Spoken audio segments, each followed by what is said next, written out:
Agora, a gente já está no 5º artigo dessa coletânea. É um outro italiano que se chama Franco Bifo Berardi, tá? O Franco Berardi, ou Bifo, como ele é chamado, nasceu na Itália em 1948, é um filósofo contemporâneo italiano e atualmente trabalha como docente em Bolonha. Se formou em Estética na Faculdade de Filosofia e Letras da Universidade de Bolonha. Quando foi estudante, participou dos movimentos estudantis italianos em 68. Colabora com a revista Loop e Alfabeta 2. Foi fundador e colaborador de Rádio Alice. Em 1978, chega a Nova York, fugindo do triunfo do neoliberalismo na Itália, e em 2000 publica A Fábrica da Infelicidade. Em 2002, fundou TV Orfeu, a primeira televisão comunitária italiana, tá? Esse texto foi publicado por primeira vez na Nero Edições, com tradução de Emílio Sadier, em 19 de março de 2020. E o texto ele deu o título de Crônica da Psicodeflação, né? Então, a gente tem, vamos lá. A palavra é um vírus. Talvez o vírus da gripe foi uma vez uma célula saudável. Agora é um organismo parasitário que invade e danifica o sistema nervoso central. O homem moderno já não conhece o silêncio, tenta deter o discurso subvocal, experimenta 10 segundos de silêncio interior. Te encontrarás com um organismo resistente.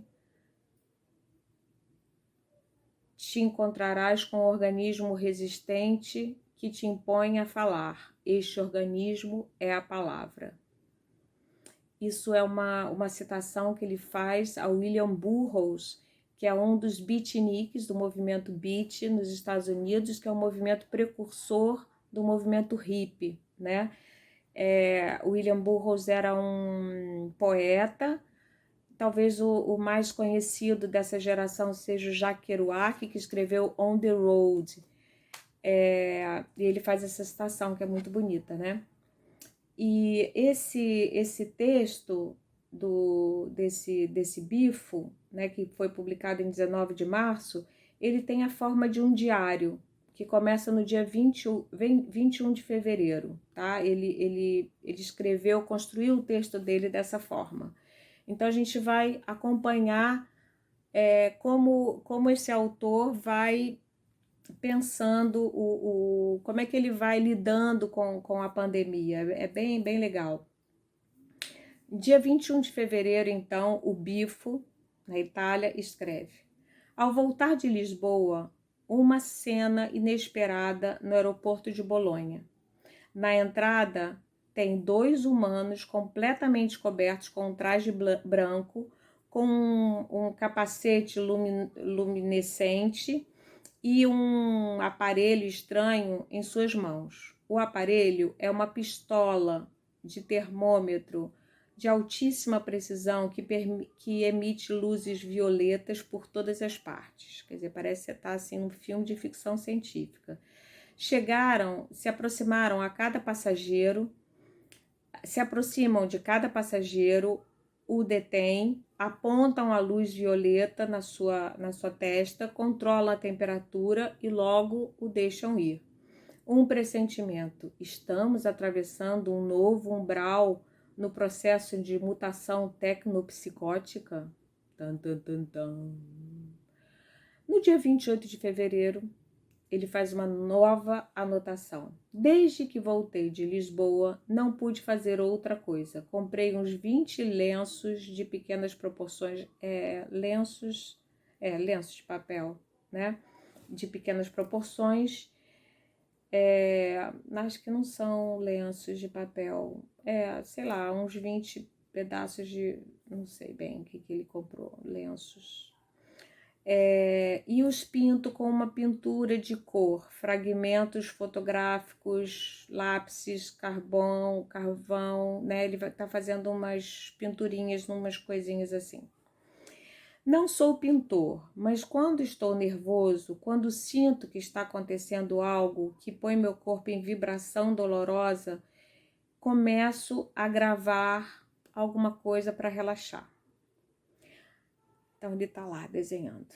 A cidade está silenciosa, como se fosse Ferragosto. As escolas fechadas, os cinemas fechados. Não tem estudantes ao redor, não tem turistas. As agências de viagem cancelam regiões inteiras do mapa. As convulsões recentes do corpo planetário talvez estejam provocando um colapso que obrigue o organismo a parar, a ralentar, a tornar seus movimentos mais lentos, a abandonar os lugares cheios de gente e as frenéticas negociações cotidianas. E se essa for a vida de saída que conseguíamos encontrar e que agora se nos apresenta em forma de uma epidemia psíquica, de um vírus linguístico gerado por um biovírus? A Terra ha alcançado um grau de irritação extremo e o corpo coletivo da sociedade padece desde muito tempo um estado de estresse intolerável. A doença se manifesta nesse ponto, modestamente letal, mas devastadoramente no plano social e psíquico, como uma reação de autodefesa da Terra e do corpo planetário.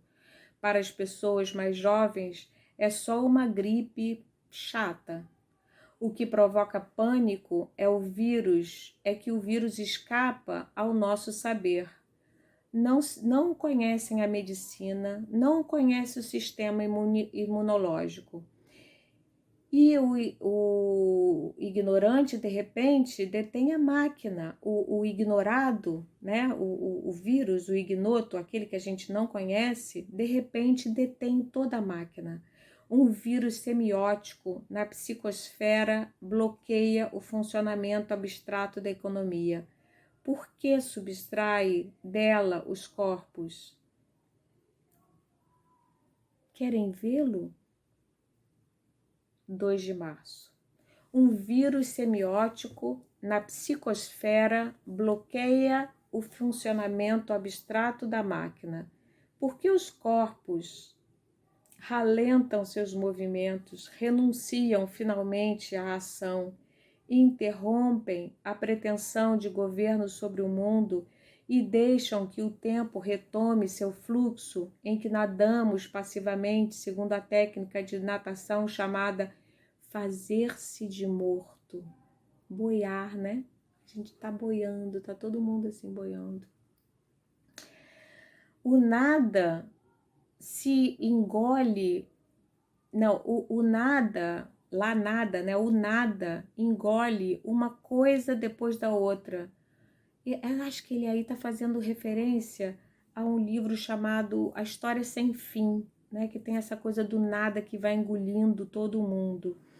O nada engole uma coisa depois da outra, mas enquanto pero mientras tanto la ansiedad de mantener unido el mundo, que mantenía unido el mundo, mas uma vez que tanta ansiedade de manter unido o mundo, que mantinha unido ao mundo, se dissolveu. Não entendi muito bem essa parte, mas vamos em frente. Não tem pânico, não tem medo, só o silêncio.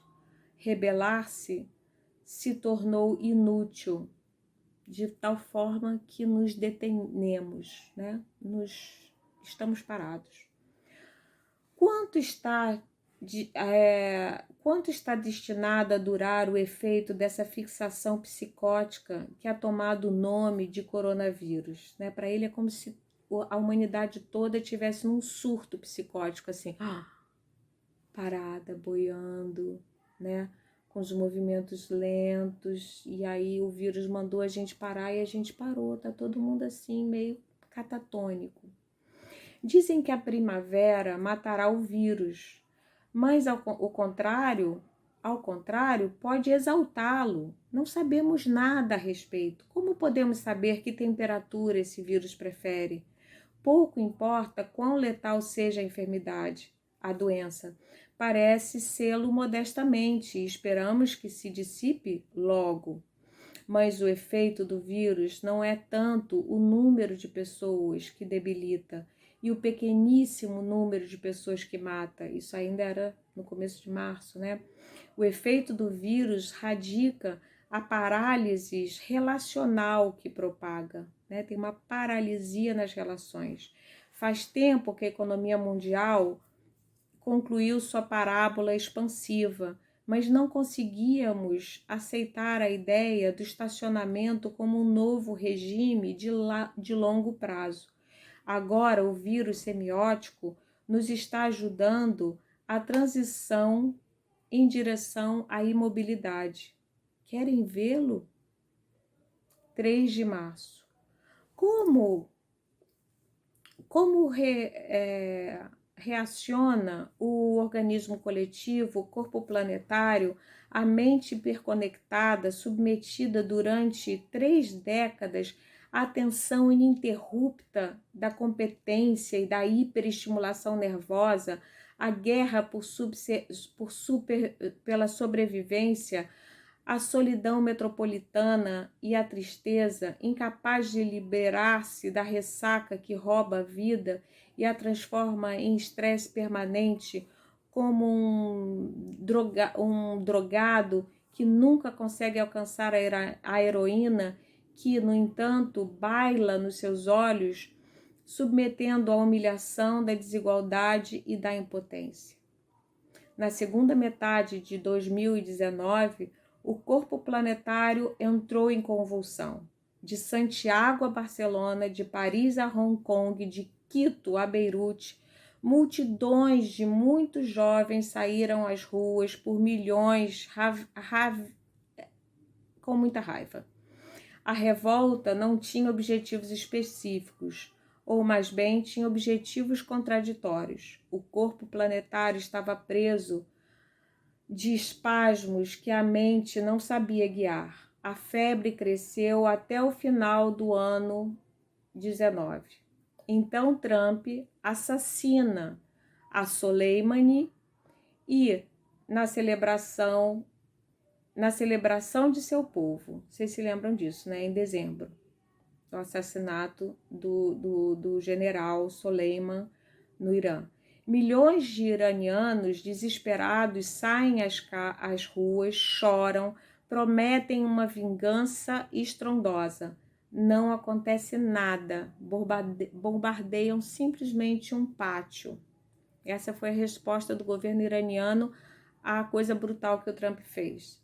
Em meio ao pânico, derruba um avião civil. Então Trump ganha tudo. Sua popularidade aumenta. Os americanos se excitam quando vem o sangue. Os assassinos sempre foram seus favoritos. Enquanto isso, os democratas começam as eleições primárias num estado de divisão tal que só um milagre poderia conduzir à nominação de um bom anciano, do bom ancião Sanders, única esperança de uma vitória improvável, que hoje a gente já sabe que já desistiu, né? Porque não teve condição de perder as primárias. Então, nazismo trunfista e miséria para todos e sobreestimulação crescente do sistema nervoso planetário. É essa a moral da fábula?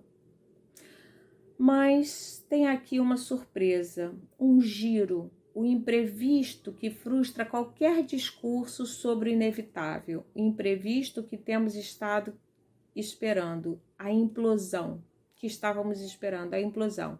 O organismo sobreexcitado do gênero humano, depois de décadas de aceleração, de frenesi, depois de alguns meses de convulsões sem perspectivas, encerrado num túnel cheio de raiva, de gritos e de fumaça, finalmente se vê afetado pelo colapso. se difunde uma gerotomaquia que mata principalmente aos octogenários, mas bloqueia peça por peça a máquina global da excitação, do frenesi, do crescimento da economia.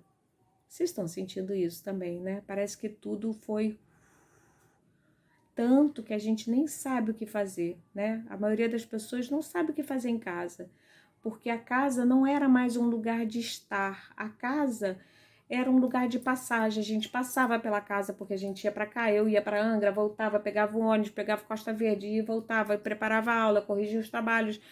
Para vocês terem uma ideia, tô fazendo um parênteses longo aqui, né? Mas eu não sabia, eu pessoalmente, não sabia usar a minha televisão. É uma Smart TV que eu não sabia usar. Eu sempre tinha que pedir para os meus filhos instruções para usar, porque eu nunca tinha parado, eu não parava na minha casa, né? Há muito tempo que eu não fazia nada. Corria para lá e para cá. O capitalismo é um axioma, quer dizer, funciona sobre a base de uma premissa não comprovada, a necessidade de crescimento ilimitado que faz possível a acumulação de capital. A gente tem esse imperativo que tem que crescer sempre mais, que os professores universitários têm que produzir mais artigo, que a gente tem que ter mais aluno, que tem que ter mais bolsista, que tem que ter mais, que tem que ter mais. Mas não tem uma premissa que comprova isso. Por que a gente tem que crescer sem fim? Legal a gente poder parar, né? Todas as concatenações lógicas e econômicas são coerentes com esse axioma e nada pode conceber-se ou tentar fora desse axioma. Não existe uma saída política do axioma do capital, não existe uma linguagem capaz de enunciar o exterior da linguagem. Olha que interessante, né? Não existe uma linguagem capaz de enunciar o exterior da linguagem, claro. Não há nenhuma possibilidade de destruir o sistema, porque todo o processo linguístico tem lugar dentro desse axioma que não permite a possibilidade de enunciados eficazes extrasintáticos, fora dessa sintaxe. A única saída é a morte, como aprendemos de Baudrillard, que é um filósofo francês pós-moderno. Só depois da morte se poderá começar a viver. Depois da morte do sistema, os organismos extrasistêmicos poderão começar a viver. Sempre que sobrevivam, claro, e não há certeza a esse respeito. A recessão econômica que se está preparando poderá nos matar, poderá provocar conflitos violentos, poderá desencadear epidemias de racismo e de guerra. É bom que a gente saiba, que estejamos preparados para isso. Não estamos preparados culturalmente para pensar a estagnação como condição de longo prazo.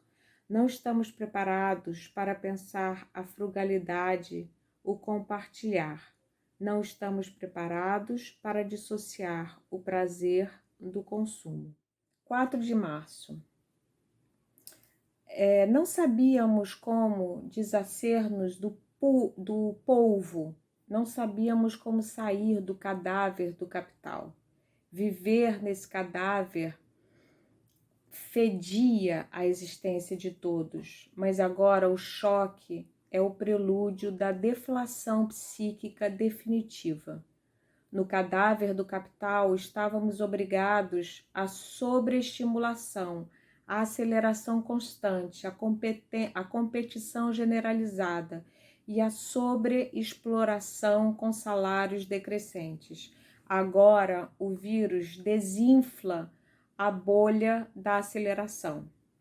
Faz tempo que o capitalismo se encontrava num estado de estacionamento irremediável, mas seguia fustigando os animais de carga que somos para obrigar-nos a seguir correndo, a seguir produzindo, ainda que o crescimento se tivesse convertido num espelhismo triste e impossível. E aqui eu vou voltar a insistir, né? Porque é interessante como os professores universitários também se deixaram levar por essa temperatura, né? E eu não estou me excluindo disso, não. Acho que tem alguns que realmente são mais exagerados, né? Que eu chamo de empreendedorismo acadêmico, né? Que estão sempre. Mas é interessante a gente pensar que isso é o espírito do capitalismo, né? Eles podem até fazer. Produzir contra o capitalismo, mas se eles estão produzindo loucamente, esses caras mesmo, esses filósofos que estão aqui falando isso, esse próprio Bifo, né? Ele também, ele já produziu, já transformou isso num paper, né? Enfim, é difícil para todos nós sair desse ritmo. A revolução já não era mais pensável, porque a subjetividade está confusa, deprimida, convulsiva, e o cérebro político não tem já nenhum controle sobre a realidade. E aqui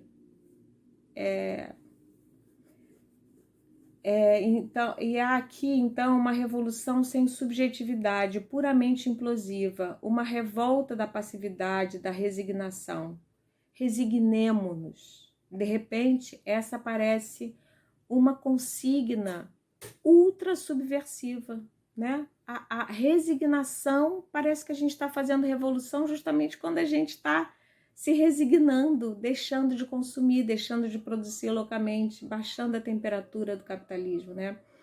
Basta com a agitação inútil que deveria melhorar e a mudança só produz um pioramento da qualidade da vida. Literalmente não há mais nada que fazer.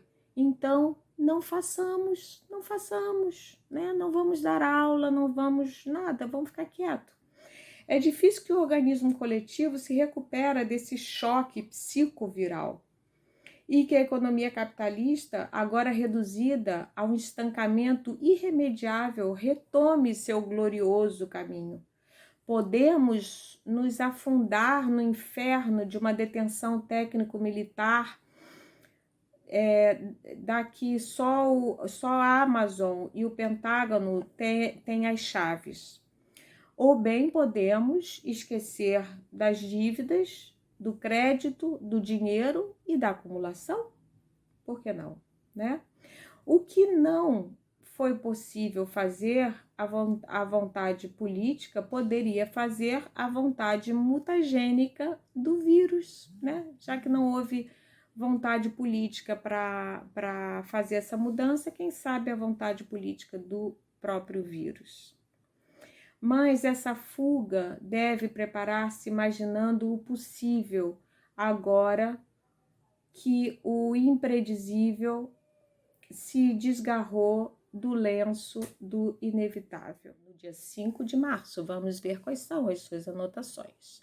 Se manifestam os primeiros sinais de afundamento do sistema, não é afundamento, é da falência do sistema de bolsas e da economia. Os expertos em temas econômicos observam que dessa vez, a diferença da crise de 2008, as intervenções dos bancos centrais e outros organismos financeiros não serão de muita utilidade, né? Que a gente sabe que em 2008, com a crise dos bancos, da economia, a solução foi salvar os bancos, né? Os bancos centrais dos países salvaram os bancos privados, que parece um absurdo, mas realmente isso fez funcionar as coisas. Mas dessa vez não vai funcionar.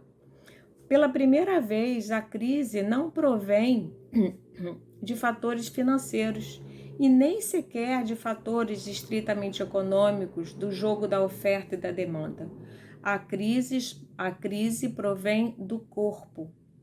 É o corpo que se decidiu baixar o ritmo. O corpo do mundo, né? O corpo do capitalismo, o corpo global decidiu baixar o ritmo e ficar boiando assim, se fazendo de morto. A desmobilização geral do coronavírus é um sintoma do estancamento, inclusive antes de ser a causa do mesmo.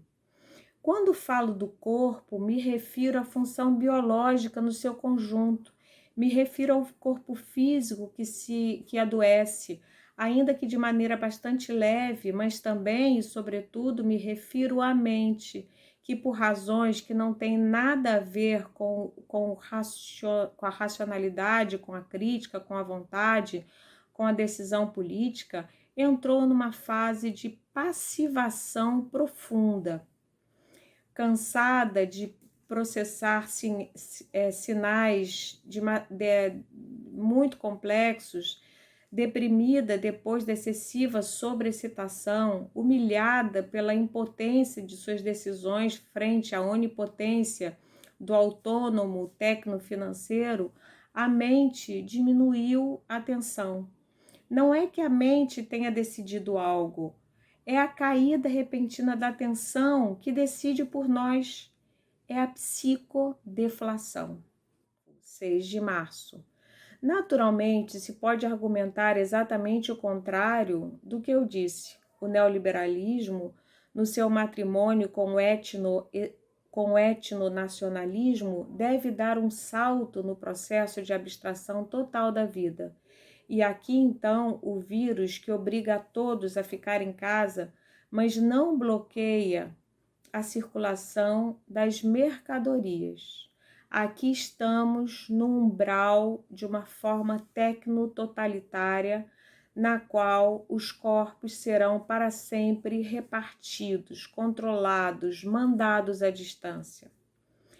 Na Internacional se publica um artigo de Srečko Horvat, traduzido do New Statesman.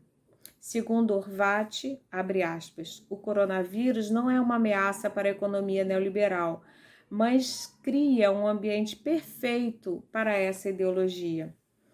Mas desde um ponto de vista político, o vírus é um perigo, porque uma crise sanitária poderia favorecer o objetivo etnonacionalista de reforçar as fronteiras e esgrimir a exclusividade racial, de interromper a livre circulação de pessoas, especialmente se vêm de países em vias de desenvolvimento, mas assegurando uma circulação incontrolada de bens e capitais. Vocês já se deram conta disso? As pessoas estão paradas, as pessoas não podem mais se locomover, não podem mais se deslocar, mas as mercadorias continuam se deslocando, né? Você pede qualquer coisa pela Amazon, você pede qualquer coisa e as coisas chegam na sua casa, se você pedir. E se você tiver dinheiro para pedir, claro. O medo de uma pandemia é mais perigoso do que o próprio vírus. As imagens apocalípticas dos meios de comunicação escondem um vínculo profundo entre a extrema-direita e a economia capitalista. Como um vírus que necessita de uma célula viva para reproduzir-se, o capitalismo também se adaptará à nova biopolítica do século XXI. Aqui já está mais pessimista. O novo coronavírus já afetou a economia global, mas não terá a circulação e acumulação, mas não deterá a circulação e a acumulação de capital. Em todo caso, logo nascerá uma forma mais perigosa de capitalismo, que contará com um maior controle e uma maior purificação das populações. Isso aí era o autor que ele estava citando, né? Agora ele volta a falar, o Bifo. Naturalmente, a hipótese formulada por Horvat é realista. Mas creio que essa hipótese mais realista não seria realista, porque subestima a dimensão subjetiva do colapso e os efeitos a longo prazo da deflação psíquica sobre o estancamento econômico. O capitalismo pode sobreviver ao colapso financeiro, pôde sobreviver ao colapso financeiro de 2008, porque as condições do colapso eram todas internas à dimensão abstrata da relação entre linguagem, finanças e economia. Não poderá sobreviver ao colapso da epidemia, porque aqui entra em jogo um fator extrasistêmico, que é o que ele está falando da inflação, da deflação psíquica, né? 7 de março. Me escreve Alex, meu amigo matemático. 2 pontos, palavras do amigo matemático, do Bifo. Todos os recursos superinformáticos estão comprometidos para encontrar o antídoto do corona. Esta noite sonhei com a batalha final entre o biovírus e os vírus simulados. Em qualquer caso, o humano já está fora, me parece. Fecha aspas. A rede informática mundial está dando caça à fórmula capaz, está caçando uma fórmula capaz de enfrentar o infovírus contra o biovírus. É necessário decodificar, simular matematicamente, construir tecnicamente o Corona Killer para logo difundi-lo. Entretanto, a energia se retira do corpo social e a política mostra sua impotência constitutiva. A política é cada vez mais o lugar do não poder, porque a vontade não tem controle sobre o infovírus. O biovírus prolifera no corpo estressado da humanidade global. Os pulmões são o ponto mais frágil, ao que parece. As doenças respiratórias se propagaram durante anos em proporção à propagação da atmosfera de substâncias irrespiráveis, na atmosfera de substâncias irrespiráveis.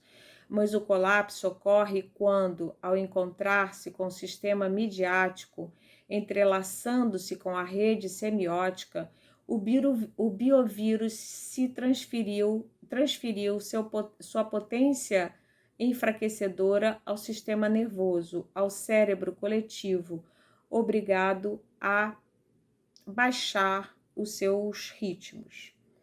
8 de março. Durante a noite, o primeiro-ministro Conte comunicou a decisão de colocar em quarentena uma quarta parte da população italiana.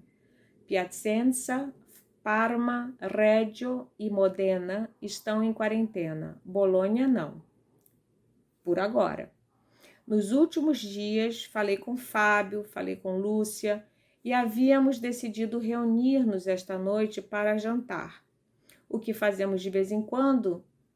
Nos vemos em algum restaurante ou na casa de Fábio. São jantares um pouco tristes, inclusive, apesar da gente não dizer isso, porque os três sabemos que se trata do resíduo artificial do que antes acontecia de maneira completamente natural, várias vezes por semana, quando nos reuníamos com mamãe. Esse hábito de encontrar-nos para almoçar, ou mais raramente para cenar, de mamãe, havia permanecido, apesar de todos os eventos, os movimentos, as mudanças, depois da morte de papai. Nos encontrávamos para almoçar com mamãe cada vez que era possível. Quando minha mãe se encontrou incapaz de preparar o almoço, esse hábito terminou e pouco a pouco a relação entre nós três foi cambiando, foi mudando.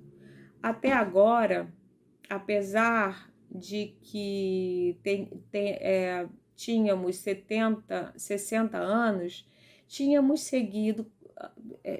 continuado a ver-nos quase todos os dias de uma maneira natural. Tínhamos continuado ocupando o mesmo lugar na mesa e ocupávamos quando tínhamos 10 anos de idade. Ao redor da mesa se davam os mesmos rituais. Mamãe estava sentada junto da estufa, porque isso permitia continuar ocupando-se da cozinha enquanto comia, né? Ficava ali perto, fazendo as coisas, comendo e cuidando, controlando a comida na cozinha. Lucia e eu falávamos de política mais ou menos como há 50 anos atrás, quando ela era maoísta e eu era obreirista. Esse hábito terminou quando minha mãe entrou em sua alargada agonia. Desde então, temos nos organizado para jantar. Às vezes vamos a um restaurante asiático localizado colinas abaixo, perto do teleférico, no caminho que leva a Casalecchio. Às vezes vamos para o departamento, para o bairro de Fábio, no 7º andar de um edifício popular, passando da ponte larga entre Casteldebole e Borgo Panigale. Através da janela se podem ver os prados que bordeiam o rio e lá longe se vê a Serra de São Luca e à esquerda se vê a cidade. Então, nos últimos dias, havíamos decidido ver-nos esta noite para jantar. Eu tinha que levar o queijo e um sorvete. Cristina, a esposa de Fábio, ia preparar a lasanha. Tudo mudou nessa manhã e pela primeira vez, agora me dou conta, o coronavírus entrou na nossa vida. Já não como um objeto de reflexão filosófica, política, médica ou psicanalítica, mas como um perigo pessoal. Primeiro foi uma chamada de Tânia, a filha de Lucia, que desde faz muito tempo vive em Sasso Marconi com Rita.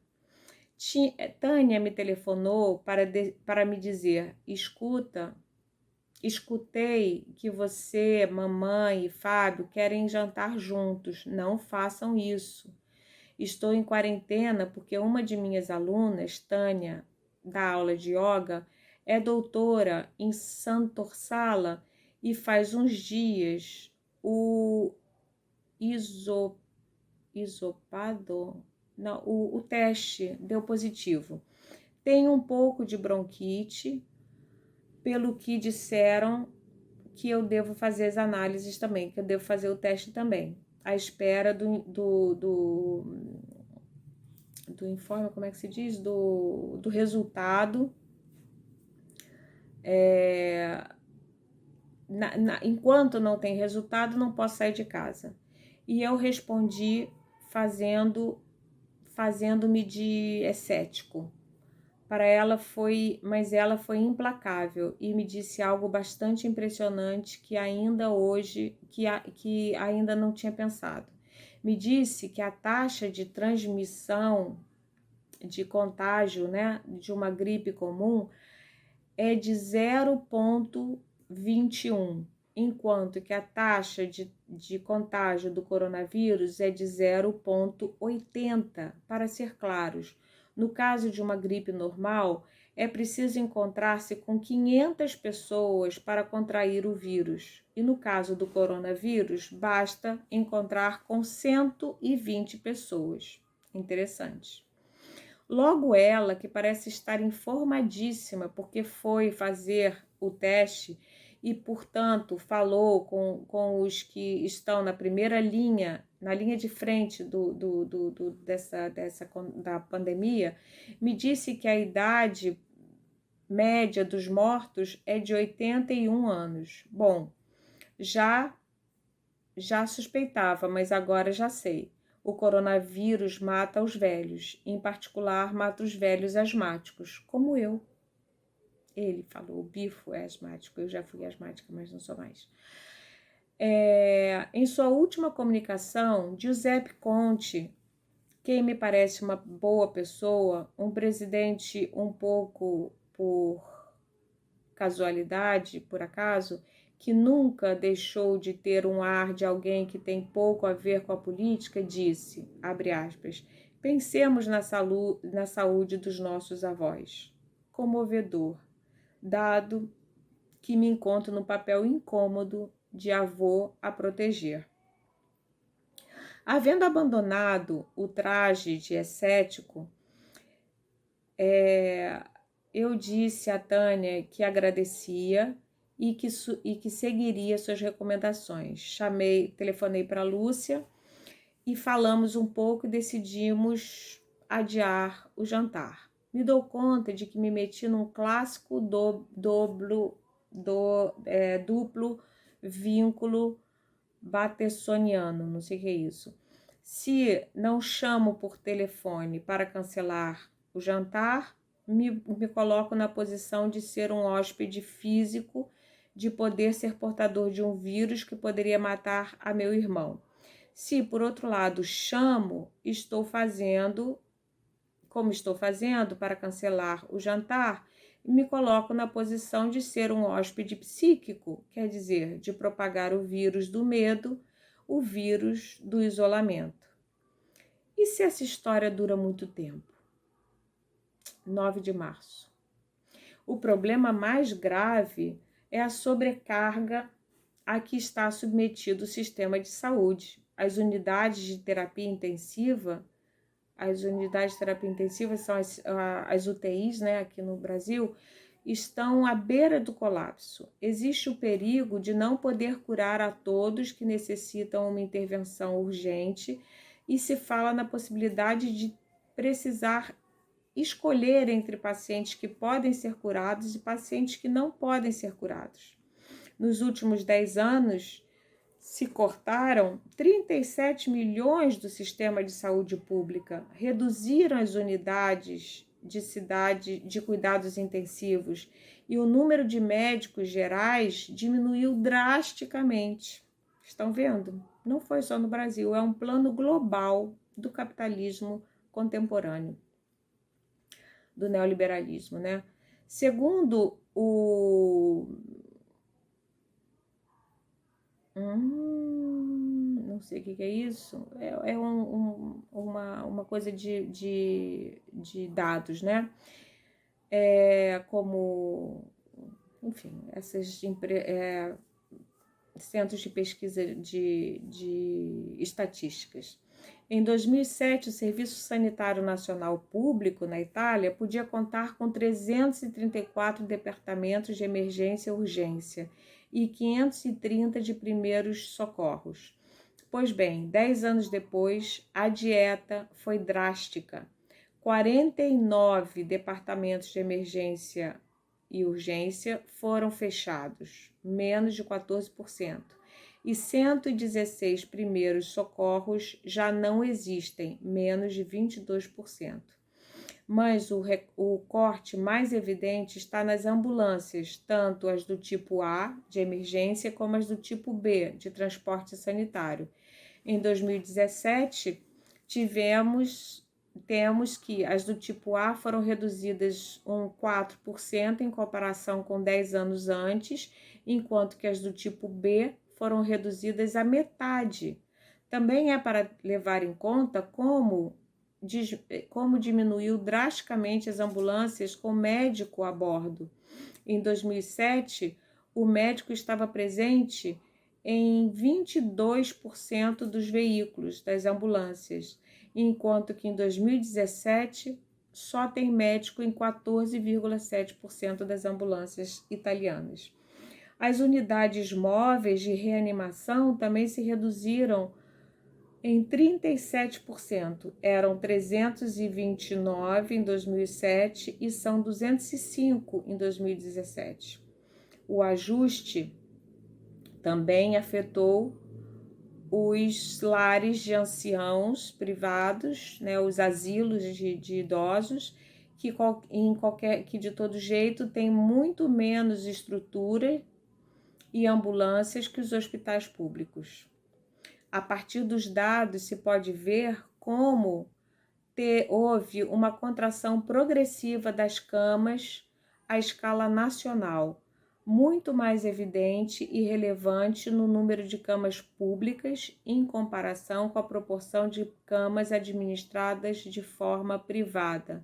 Um corte de 32.717 camas totais em 7 anos remete principalmente ao serviço público, com 28.832 camas menos que em 2010, ou seja, um corte de 16,2%, em comparação com 4.335 camas a menos que o serviço privado, 6,3% a menos.